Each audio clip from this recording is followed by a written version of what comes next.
యెహోవా ఎందుకు రోషము గల దేవుడు? మొదటి ప్రశ్న అండి. ఐ డోంట్ నో ఎవరు ఈ ప్రశ్న మీకు ఇచ్చారో తెలియదు, కానీ దిస్ ఇస్ వెరీ గుడ్. కానీ ఈ ప్రశ్న, ప్రతి ప్రశ్న వెనుక ఓకే మనం ఏమి ఆలోచించాలి అంటే, ఈ రోషము అనగానే ఇది మానవుని యొక్క రోషానికి పోలుస్తూ, దేవుడు ఎట్లా రోషం అంటే జెలసీ, జెలస్ గాడ్. దేవునికి రోషం ఎందుకు ఉండాలి? అసలు ఏ సందర్భంలో ఈ ప్రశ్న చెప్పాడు అనేది చాలా ప్రాముఖ్యమైనది.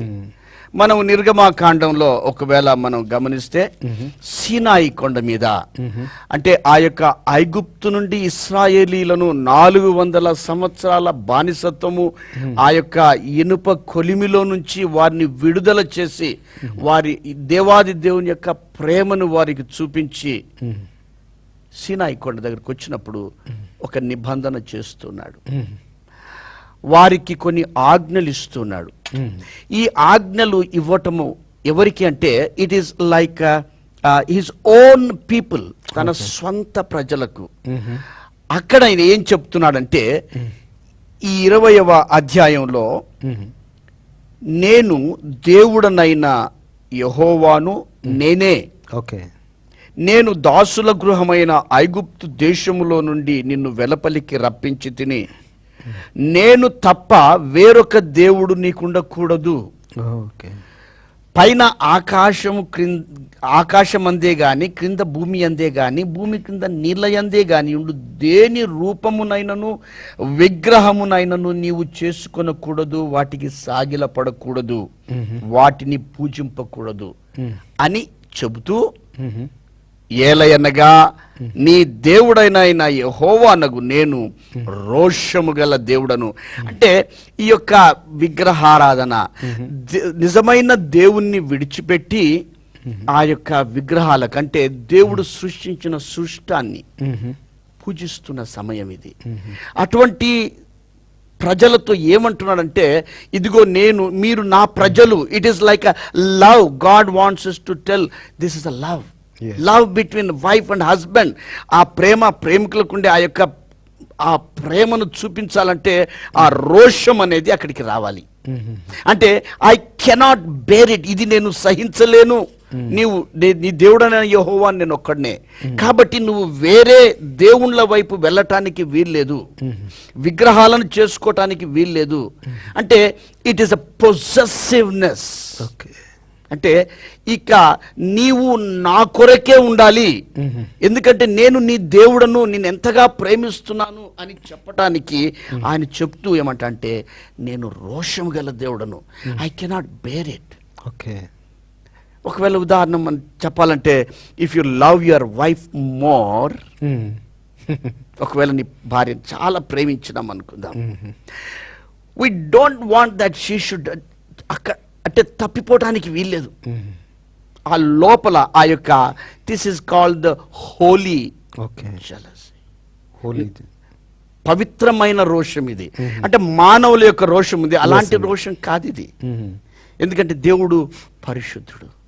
ఆ పరిశుద్ధత అనేది ఆ డిమార్కేషన్ చేయటానికి ఆ రోషం అనే మాట వాడాడు.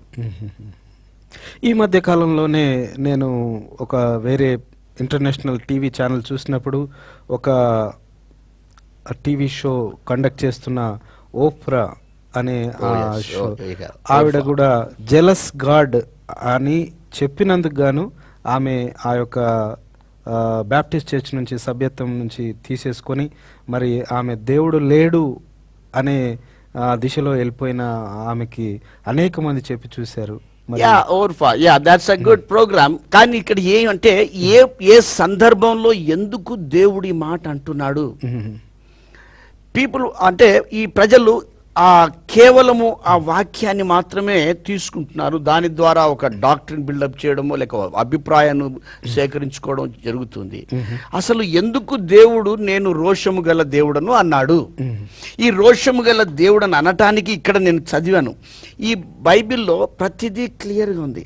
ఎందుకు రోషం అంటే, బాబు ఇదిగో నేను నిన్ను ఎంతగా ప్రేమించాను, ఒకవేళ ఇంకా దాన్ని మనము మ్యాగ్నిఫై ఈ దినాలు చూడాలంటే యేసుక్రీస్తు తన ప్రాణాన్ని మన కొరకు ధారపోస్తాడు. ఆయన ఎంతగా ప్రేమించాడంటే తాను తృణీకరించబడ్డవాడాడు, వ్యసనాక్రాంతుడు, ఇంత అయిపోయిన తర్వాత తన సొంత ప్రజలు, తన ప్రజలతో ఏమంటున్నాడంటే, ఇదిగో నీ కొరకు నేను ఇంతగా చేశాను కాబట్టి I want you to remain faithful.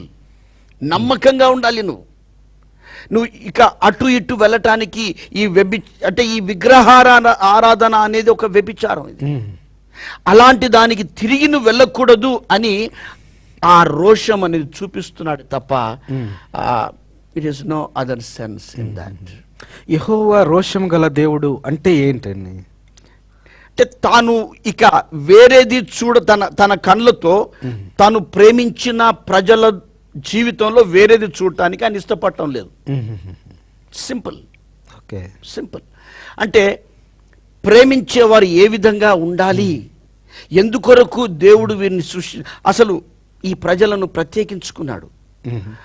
ఈ లోకంలో ఉన్న ప్రజలందరిలో నుంచి అబ్రహాము ద్వారా ఈ ప్రజలను ఏమనంటే, మీరు నా సొత్తు, నా ప్రజలు, నా కొరకు అని తాను ఏర్పాటు చేసుకున్న ప్రజలు వీరు, నా స్వాస్థ్యము, నా సొత్తు.